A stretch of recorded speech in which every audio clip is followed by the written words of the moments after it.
નમસ્કાર ખેડૂત મિત્રો, રમણીકભાઈ વામજાની ચેનલમાં આપનું હાર્દિક સ્વાગત કરું છું મિત્રો. તો આપણી સમક્ષ છે રમણીકભાઈ વામજા જે વરસાદની આગાહી કરે છે મિત્રો. તો આજે ખાસ કરીને રમણીકભાઈ વામજા કે જે ખરેખર માહિતી આપશે મિત્રો ખેતી પ્રધાન દેશ વિશે તથા વધુ પડતા ડીએપી અને એનપીકેના ઉપયોગથી ગેરફાયદા તથા પ્રાકૃતિક ખેતીના ફાયદા આના વિશે માહિતી આપશે મિત્રો. તો આપણે શાંતિથી સાંભળીએ રમણીકભાઈ વામજા. નમસ્કાર ખેડૂત મિત્રો. આપણો દેશ એક ખેતી પ્રધાન દેશ છે. આપણે વર્ષોથી ખેતી પ્રધાન આપણે કરીએ.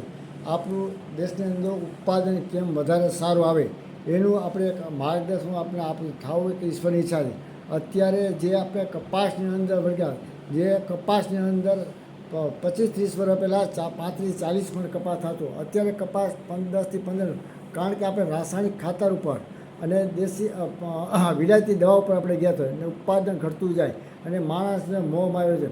અને બીજાની અંદર વિલાયતી ખાતર નાખવાથી આપણે ખેતી કેટલું નુકસાન જાય અને આપણા શરીરને પણ કેટલું નુકસાન જાય. માટે આપણે દેશી ખાતર ઉપર જવું પડશે અને દેશી ખાતર આપણે ઘણો લાભ થાય અને આપણે ઉત્પાદન સારું થાય. અત્યારે દાખલા તરીકે વનખીના બગીચા, તાલાના બગીચા, મેંદડાના બગીચા ઉપર જે 30 વર્ષ પહેલાં જે 83 હોનાની અંદર કેરી ભરચક આવેલી, અત્યારે કેરીના બગીચાઓ પણ બગીચા કાપવા માંડ્યા. એનું કારણ કે આપણે વિલાયતી દવા નાખી અને આપણા જે વિલાયતી દવા નાખવાથી આપણા જે બગીચાની અંદર ઘણું નુકસાન છે. તો માટે આપણે દેશી ખાતર ઉપર જઈ એટલું મારું અનુમાન છે. તો ખાસ કરીને રમણીકભાઈ જે આપણું અળસિયાનું ખાતર છે આપણું, એની અંદર ખરેખર ખેડૂતને આપણે જીવતા અળસિયા આપવાના છે કે શું?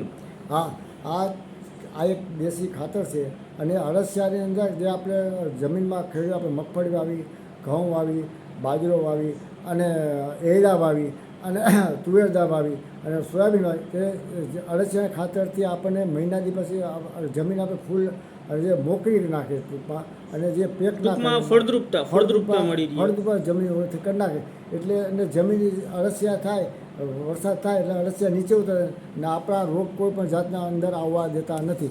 આપણે ઘણો ફાયદો થાય અળસિયા ઉપયોગથી. તો ખાસ રમણીકભાઈ વામજા તમારી પાસે એવું અળસિયાનું ખાતર હોય તો આપણે ખેડૂત મિત્રોને બતાવીએ.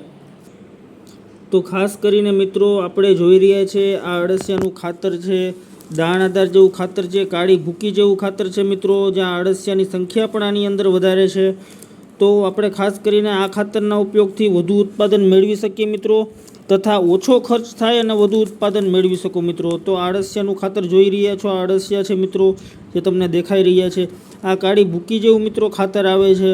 તો આપણે ખાસ રમણીકભાઈ જે આપણે અળસિયાનું જે આ ખાતર છે એ અળસિયાના ખાતરથી આપણે શો ફાયદો થાય અને ખેડૂત મિત્રો ઉપયોગ કરીને ઓછા ખર્ચની અંદર વધુ ઉત્પાદન અને જે 5,000 થી 10,000 રૂપિયાની મંથલી જે ગવર્મેન્ટની સહાય છે કે સરકાર સહાય આપે છે કે પ્રાકૃતિક ખેતી કરીએ તો આપને આ ફાયદો થાય છે અને સહાય પણ આપે છે મિત્રો. તો એના વિશે આપણે શું કહેશું કે અળસિયાના ખાતરથી ક્યાં ક્યાં ફાયદા થઈ શકે?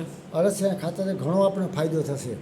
તમે એક ફેરી અજમાવજો, આ વર્ષે તમને કહો ને અને પણ કિંમત નથી હોતી અને આપણે ઊંચા ભાવે કિંમત જે વિલાયતી ખાતર લઈએ એનાથી પણ અડધા ભાવે આ ખાતર મળે છે અને સારામાં સારું તમે એક ફેરી ટ્રાય કરો અને લાંબા ગાળાની અંદર તમને લાભ થાય. અત્યારે તમે જે મગફળીની અંદર કે તુવેર દાળની અંદર કોઈ એરિયાની અંદર તમે નાખશો તો તમને પાક પાણી સારું રહેશે અને ઉત્પાદન સારું રહેશે અને તમને શિયાળાની અંદર પણ લાભ સારો થશે. તો ખાસ કરીને મિત્રો આપણે આ અળસિયાનું ખાતર મેળવવા માટે નીચે નંબર આપું છું, એની ઉપર કોલ કરવો. અત્યારે આપણે બુકિંગ લઈએ છીએ ખેડૂત મિત્રો. તો રમણીકભાઈ વામજાએ આપને જે પણ માહિતી આપી મિત્રો એનો ખૂબ ખૂબ ધન્યવાદ. તો મિત્રો આ ખાતર માટે ખાસ કરીને કોલ કરીને માહિતી મેળવજો મિત્રો, કારણ કે ખૂબ જ સરળ ખાતર છે અને રાસાયણિક ખાતર કરતાં અડધા ભાવની અંદર અને રિઝલ્ટની તો ગેરંટી છે મિત્રો. તો આપણે આ ખાતરનો ઉપયોગ કરી આપણી ખેતીને રોગમુક્ત બનાવીએ અને લાંબા સમય સુધી આપણે ખેતી કરી શકીએ એના માટેના પૂરા પ્રયત્નો કરીએ મિત્રો. જય શ્રી કૃષ્ણ.